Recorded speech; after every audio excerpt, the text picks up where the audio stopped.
ලොක්කා ඔය නාරුට හොඳ වැඩේ කරයා. ඕක අපේ වැඩවලට සෑහෙන බාධාක් වෙලා තිබ්බේ. මම බං චුට්ටවට දෙතුන් වතාවක්ම කිව්වා මගේ බිස්නස් වලට මැදින් පයින් එපා කියලා. කිව්වට ඇහුවේ නෑ. ඌ නිකන් චණ්ඩික් වෙන්න ගියා. උඹ දන්නවනේ චුට්ටා. මං ඉතින් මගේ පාරට හරස්සන හැම එක්කාවම අතුගාල් දානවා කියලා. ලොක්ක මොන හරි කමුද? මට නම් බඩගිනේ. කවුද මේ හාදයා? මං කවුද කියලා ඔයාගේ ලොක්කගෙන් අහලා බලන්නකෝ. ලොක්කා කවුද මේ? ඔය මගේ පරණ යාළුවෙක්. ගොඩ කාලෙකින් නේද අපි ආයි හම්බුනේ. ඒක නම් එහෙම තමයි මිස්ටර් ඇන්ඩ්‍රූ. ඒත් මොකද මේ හදිස්සියෙන්ම? අනික කවදාවත් ඔයා මාව හම්බ වෙන්නේ නෑනේ. ඒක නම් එහෙම තමයි රමේෂ්. ඒත් මං අද ආවේ විශේෂ කාරණයකට. ඒ මොකක්ද ඇන්ඩ්‍රූ? ඔයා දැනටමත් දන්නවා ඇති මං තමයි ෂනායගේ මරණය සම්බන්ධයෙන් පරීක්ෂණ කරන්න කියලා. ඔව් ඉතින් මට ඔයාගෙන් විස්තරයක් දැනගන්න ඕනි. මොකද අපිට ආරංචි ඔයා ෂනායගේ බොයිෆ්‍රෙන්ඩ් කියලා. ඔව් ඉතින් එහෙමිට තමයි. ඊට පස්සේ ශනායට වෙන කෙනෙක් ඉන්නවා කියලා දැනගත්තන් පස්සේ මං අයින් වුණා. අනික ඒකේ අවසාන කාලේ මාත් එක නෙමෙයි. අර කොහෙද ඔය බල්ලෙක් එක්ක. හරි රමේෂ්. තරහ ගන්නතෝ මං අහන ප්‍රශ්න වලට උත්තර දෙන්නකෝ. මොකක් ඔයාට කොහොමද ඔහම අයිතියක් මගේ ප්‍රශ්න අහන්න? අයිතියද? මයිකල් මට අර කොලේ දෙන්න. සර්. මේ තියෙන අයිතිය. මෙන්න කියවලාම බලන්න. ඔය මොකද්ද?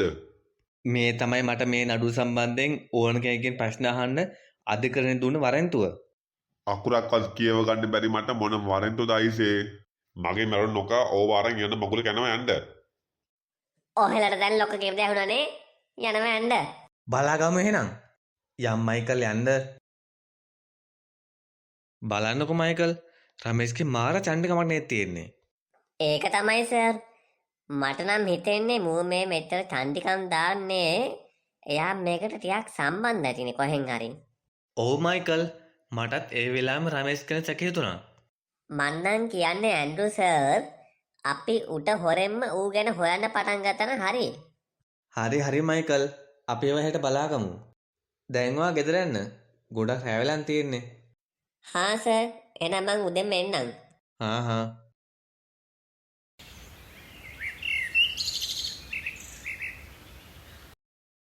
කොහොමේ මයිකල් තාම ආවේ නෑනේ.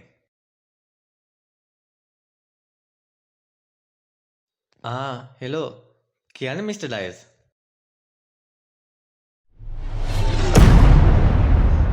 මොකක්? පොඩ්ඩක් ඉන්න මං ටග් ගන්නම් mister Dias. good morning sir. ඇයි සර් මොකක්ද උනේ? මාර කේස් එකක් වෙලා තියෙන මයිකල්. මොකද සර්? එන්නකෝ යන්න. ඇන්ඩ්‍රූ මහත්තයා ඇතුළට එන්න. මහත්තයා දෙන්නම වෙත් ඉඳ ගන්නකෝ. ඉඳ ගන්න නෙමෙයි මිස්ටර් ඩයස්. කෝ ඒක? මෙන්න සර්.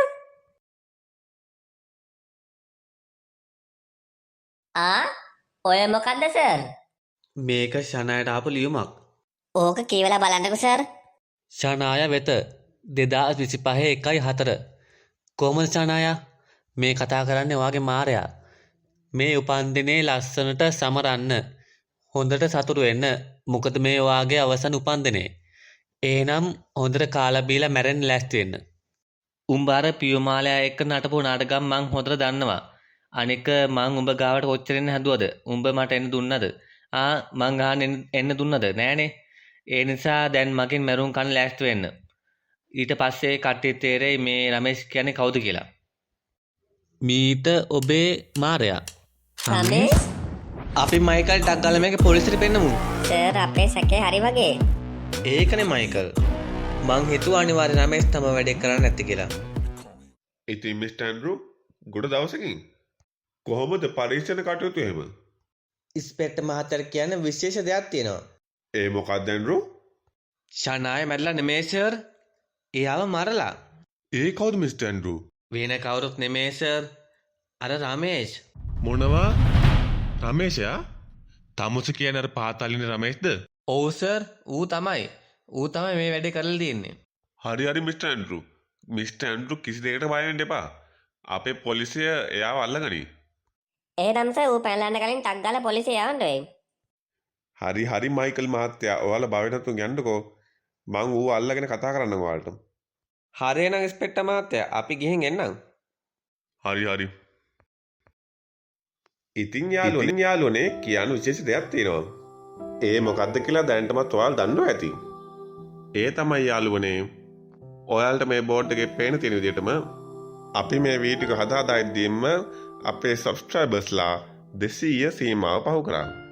ඉතින් කියන්න තියෙන්නේ අපිව සබ්ස්ක්‍රයිබ් කරලා අපිත් එක්ක එකතු වුණු හැම දෙනාටම හදවතින්ම ස්තුතියි.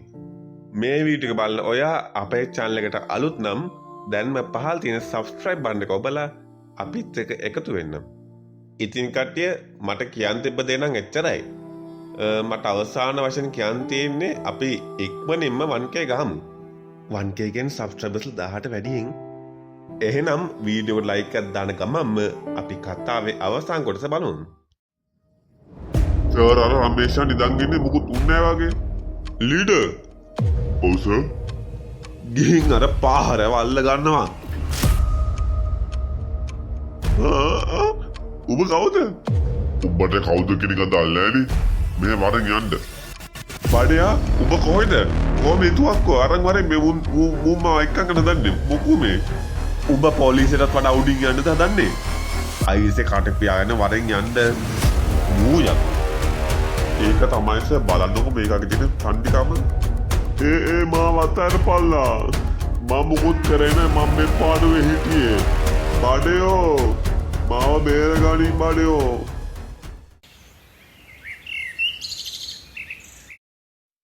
Hello mister Andrew. උඹ දන්නවනේ මං කවුද කියලා. මේ ඉන්ස්පෙක්ටර් රාජු දෙයක් කරනවා කිව්වොත් ඒක කරනවා තමයි. ඔව් බං මිස්ටර් ඇන්ඩ්‍රූ මං ඌ අල්ලගත්තා. මට ඔය රමේෂ් නෙමෙයි මොන මේෂයාවත් මගේ වෙයික් ඇතුලේ මං අල්ල ගන්නවා ඌව. එහෙම තමයි ඉන්ස්පෙක්ටර් රාජුගේ වැඩ. හා ඇන්ඩ්‍රූ. ඌ පොලිසියේ ඉන්නවා. උඹ ටක් ගාලා වරෙන් මේ මගුල ඉවර කරලා දාන්න. හරි වරෙන් ටක් ගාලා මං තියෙනවා. හා.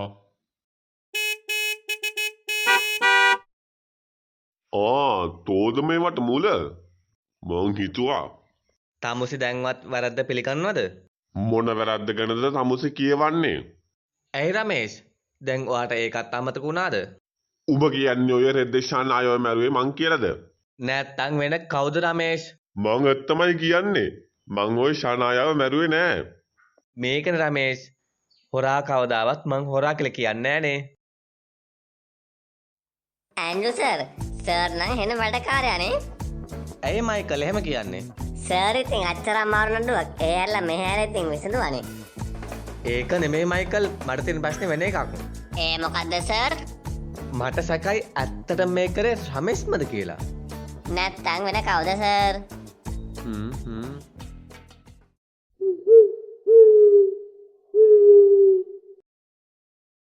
ඇන්ඩ්‍රු මහත්තයා අපිට බාර දුන්න වැඩ අපි ඉවර කරානේ. ඒකින්ද දැන් චිල් එකේ ඉන්න ඕනි. ඔයා දන්නවනේ මයිකල් මේ ඇන්ඩ්‍රු වැඩක් දුන්නොත් එහෙම ඒක ගානට නීතියට කරනවා කියලා. ඒක නෙමෙයි සර්. අර නඩුව ගැන ලියන්න ඕන ලියුම සර් ලියනව නැත්තම් මම ලියලා දාන්නද? ඒක මම ලියන්නම්. මොකද ඒකේ මගේ විස්තර දාන්නත් ඕනේ මේ නඩුවට අවශ්‍ය වෙච්ච දේවල් ගැන ඩීටේල්ස් දාන්නත් තියෙනවා. ඒක නිසා මම ලියන්නම් ඔයා ඕනේ. පොඩ්ඩක් ඉන්න සර්. දැන් මතක් වුණේ. ඒ මොකද්ද මයිකල්? ඇයි සර් රමේෂ් අර ලියුමයාගේ විස්තර ලිව්වේ? ඇයි ඒක කලින් මට මතක් වුනේ නැත්තේ? ඔව් සර්. ඒ ලියුමේ එයාගේ නම ලිව්වට පස්සේ රමේෂ් කියලාම අහුවෙනවනේ ඒකට. අනික යා කිව්වනේ ෂානාට වෙන කෙනෙක් ඉන්නවා කියලා දැනගත්තාන් පස්සේ මං ෂානාගෙන් ඈත් වුණා කියලා. වෙන කෙනෙක් එක්ක ඉන්න පටන් ගත්තා කියලා. මයිකල් ඔයා කියන්නේ අපිට කොතන හරි වැරදුනා කියලාද? ඔව් සර්. වැරදුනා නෙමෙයි හොඳටම වැරදුනා. එහෙනම් මයිකල් අපි ඩග්ගල පොලිසියට ගිහිල්ලා රමේෂ්ගෙන් ආයේ ප්‍රශ්න කරන්න ගමු. මොකෝද මෙච්චර රැවෙලා නවයක් පහුවිලානේ සර්. අපිට ලොකු පටලැවිල්ලක් වෙලා. ඩග්ගල රමේෂ්ට ප්‍රශ්න කරන්න ගන්න ඕනේ. හා සර් මන් ටක් ගාලා ඕයිස් මහත්තයට කියලා රමේෂ්ව ගන්නන් එළියට. දැන් තමයි වෙලාව රමේෂ්. ඔයා මොනවද ෂනා ගැන දන්නේ? මොනා කියලා දැනගන්නද? මන් දන්නේ එයා මාත් එක්ක ටික කාලයක් යාළුලා හිටියා. එච්චරයි. නෑ රමේෂ්. මං අහන්නේ ඔයාලා අතරේ තිබ්බ සම්බන්ධ ගැන. ඒ කියන්නේ ඒක පටන් ගත් විදිහයි අවසන් වෙච්ච විදිහයි. එච්චරයි රමේෂ්. ඒ ගැන මං අහන්නේ. ෂනාය හම්බුනේ සර් ඒක ගොඩක් අධික කතාවක්. ඇත්තටම මං ගොඩක් කාලයක් එක්කෙනෙක් එක යාළුලා හිටියා. එහෙම ඉද්දිම තමයි ඉස්පෙක්ටර් මහත්තයෝ මට ෂනායව හම්බුනේ. මන් එයාට එච්චර කැමැත්තක් තිබ්බේ නෑ. ඒත් ෂනාය මාත් එක්ක ඉන්න බැලුවා. එයා හැමනිතරේම මගේ පස්සෙන් ආවා. මාත් ටිකක් එයාත් එක්ක හිටියා. ඒත් මං හිමීට එයාගෙන් ඈත් වෙන්න බැලුවා. ඒ අතරේ තමයි මන් දැනගත්තේ ෂනායට තව කොල්ලෙක් ඉන්නවා කියලා. ඉතින් ඇන්ඩ්‍රෝ මහත්තයෝ මන් එයාගෙන් වෙන් වෙන්න බලද්දී එයා තව ටිකක් මල් ළඟට එන්න පටන් ගත්තා. ඉතින් එයා වැඩියෙන් මල් ළඟට එද්දී මගේ ගර්ල්ෆ්‍රෙන්ඩ් ෂනාය ගැන දැනගත්තා. මගේ ගර්ල්ෆ්‍රෙන්ඩ් ගොඩක් තරහින් හිටියේ. ඒත් ඔයාට කියන්න ඉස්පිට් මහත්තයෝ මගේ ගර්ල්ෆ්‍රෙන්ඩ්වත් මගේ ෂනායවත් දැන් මාත් එක්ක නෑ. කවුද ඔයාගේ ගර්ල්ෆ්‍රෙන්ඩ්? එයාගේ නම ජෙනිෆර්. හැබැයි ගොඩක් කට්ටිය කියන්නේ ජෙනී කියලා. ජෙනි? ඔව් සර්. ජෙනී තමයි. මයිකල් ඔයා ගාව අර ලියුම තියෙනවද? අර ලියුමද? තියෙනවා සර්. මේ ගන්න. එතකොට ඇයි තමොස මේ ලියුම ලිව්වේ? මොන ලියුමක්ද? ඇයි තමොස ලියුමක් ලියලා තියෙන්නේ? මං චනා මරනවා මෙහෙමයි එහෙමයි කියලා. මං ඔය ලියුම් ගැන දන්නේ නෑ ඇන්ඩ්‍රෝ. අනික මට අකුල් ලියන්නත් බෑනේ. සර් අපිට දැන් ජෙනී ගැන ලොකු සැකයක් තියෙනවා. ඒක නිසා අපි ටක් ගාලා ජෙනී ගැන විමර්ශනයක් ආරම්භ කරමු. එහෙනම් මයිකල් ජෙනී ගැන හොයන්න ෂනායගේ අම්මලාගෙන් උදව් ගමු. එහෙනම් සර් හෙට උදේම අපි ෂනායලා ගෙදර යන්. නෑ නෑ ඇන්ඩ්‍රෝ මහත්තයෝ. මන්නම් කියන්නේ මේක හදිසි පරීක්ෂණයක් නිසා දැම්ම යන්න. හෙට උදේට ගියොත් එහෙම ඔයාලට මකට ප්‍රශ්නයක් වෙයි. දැන් ඔයාලා හිතන්නකෝ මක දැන් අද වුණොත් එහෙම ඔයාලා හෙට ගිහලා වැඩක් නෑනේ. එන දැම්ම යන්න. ඕවයිසි මහත්තයා කියන කතාව ඇත්ත මයිකල්. අපි දැම්ම යන්. මේ ඇන්ඩ්‍රෝ පොඩ්ඩක් ඉන්න. අපි නිලධාරී ඔයාලගේ ආරක්ෂාවට අරන් යන්න. හා ඉස්පෙක්ටර් මහත්තයා.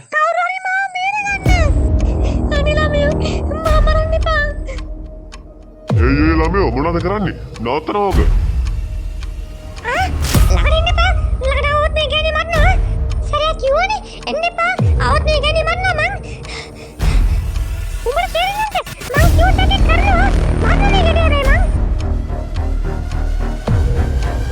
මට යන්න දෙනවා. තෝල මොකද මේකට කරන්නේ? මට යන්න දෙනවා. ඕෆිසර් ඔය ගෑණි වරන් යන් පොලිසියට. ජෙනි මොකද මේ වගේ දේවල් කරන්නේ? ඇයි මේ මිනිස්සුන් මරන්නේ? මිනිස්සු කවුද මිනිස්සු? දැන් ওই ශනාට මනුස්සකමක් තියනවද? ඇයි ඔයා එහෙම කියන්නේ? ෂනාය කියන්නේ හොඳ ළමයෙක්නේ. හොඳ. ඒස දන්න විදිය. හරි. මට මේක කියන්නකෝ. ඔයා නේද ෂනායව මැරුවේ? ඔව් මං තමයි මැරුවේ. දැන් ඔයාලට මොකක්ද වෙන්න ඕනේ ඉතින්? ඇයි ඔයා ෂනාය මැරුවේ? අනික ෂනාය කියන්නේ ඔයාගේ හොඳම යාළුවා නේද? ඔව් ඉතින් එයා මගේ හොඳම යාළුවා තමයි. ඉතින් මං කියන්නේ සර් හොඳම යාළුවා නම් ඉන්නුනේ මේ විදියට. මේ අනුන්ගේ බොයිෆ්‍රෙන්ඩ්ලා පස්සේ ඉන්නේ මොකද?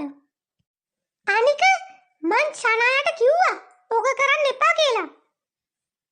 කොහෙද? ඇහුවද? ඇහුවද? මං කියන්නේ ඇහුවද? ඇහුවේ නෑනේ. අනික මං අර මෝටර් රමේෂ්ට කිව්වා ඕක නවත්තන්න කියලා. ඕත් කරේ මාව රවට්ටපු විතරයි. අනික මා රමේෂ්ට ගොඩක් ආදරෙයි. එයා මගෙන් වෙයි වෙයි කියලා බයිට තමයි මං ෂනාය මැරුවේ සර්. මට වෙන දෙයක් කරන්න තිබ්බේ නෑ සර්.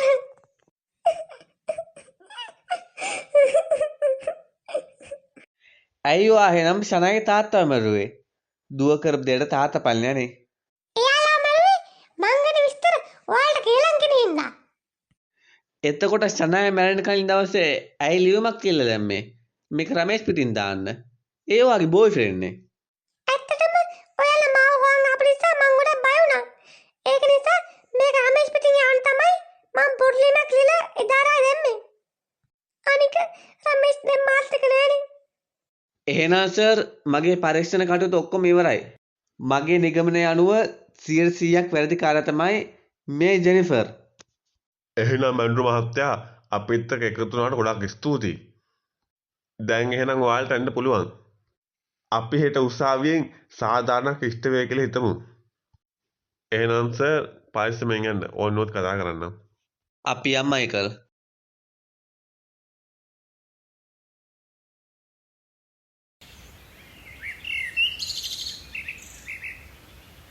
මෙන්න විශේෂ පුවතක්. මහියංගන ප්‍රදේශයේ මීට මාස 4කට පමණ පෙර අභිරහස් ලෙස සියදිවි නසාගත් තරුණියගේ මරණය ඝාතනයක් බවට තහවුරු වී තිබෙනවා. වැඩිදුරටත් සඳහන් වන්නේ ඇයව ඝාතනයට ලක් කර තිබෙන්නේ ඇගේ හොඳම මිතුරිය බවයි. මේ අතරම ඝාතනයට හේතුව අනියම් ප්‍රේම සම්බන්ධතාව බව හෙළි වී තිබෙනවා. ඒ අනුව වරදකරු වූ ජෙනිෆර් නම් තරුණියට ජීවිතාන්තය දක්වා බරපතල වැඩ සහිත සිරදඬුවමක් මහියංගන මහේස්ත්‍රාත් අධිකරණය විසින් අද නියම කරා. හෙලෝ කියනවා සර්. එහෙම සර්. හරි. එයා නැති වෙලා කොච්චර කල්ද සර්? එහෙම සර්. හරි මං එන්නම්. සර් එහෙනම් තියන්න. මයිකල් අපිට යන්න වෙලාව හරි වගේ. එහෙනම් සර් අපි යන්. මං ඕන වෙලාවක රෙඩි.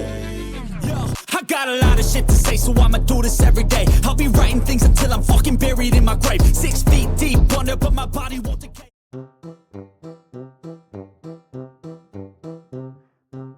පොඩ්ඩක් කොහොම හිටපන්. උඹලා කොහෙද දුවන්නේ? මේ මල්ලි එක දෙයක් කියන්නද? අයින්රු මහත්තයා ගියා කියලා ඔයහෙලවම දුවන්න එපා. තාම අපේ සබ්ස්ක්‍රයිබ් කරේ නැත්නම් දැම්ම සබ්ස්ක්‍රයිබ් කරලා මේ ඔයා වීඩියෝ ලයික් එකක් දැම්මේ නැහනේ. ලයික් එකක් දැම්ම නැත්නම් දැම්ම දානවා ඊසේ. හරි වැඩි කතා කියලා මම මේ කතාව දික් කරන්න බෑ. මං යන පියාඹන්න ඔබලා ඔන්න මොකද කරපල්ලා. මේ වීඩියෝ ඉවරයි මෙතනින්. කට්ටියටම කියන්න තියෙන්නේ වීඩියෝ එක බලුවට බොහොම ස්තුතියි. ඊළඟ සතියේත් හමු වෙමු. බයි.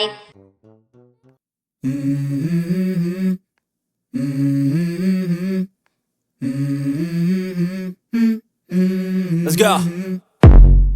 I wake up to a little bit of drool on my pillow, feel like it's gonna be a bad day. Yeah, I'm tired of shit, and the coffee ain't hit yet, damn, ain't that great. I don't wanna go to work, cause my boss is a jerk, and I'm not even that paid. I need a change in my life, cause I don't feel alive, and there's nothing that makes me happy. Hold my beer for a minute, I'm about to quit my job.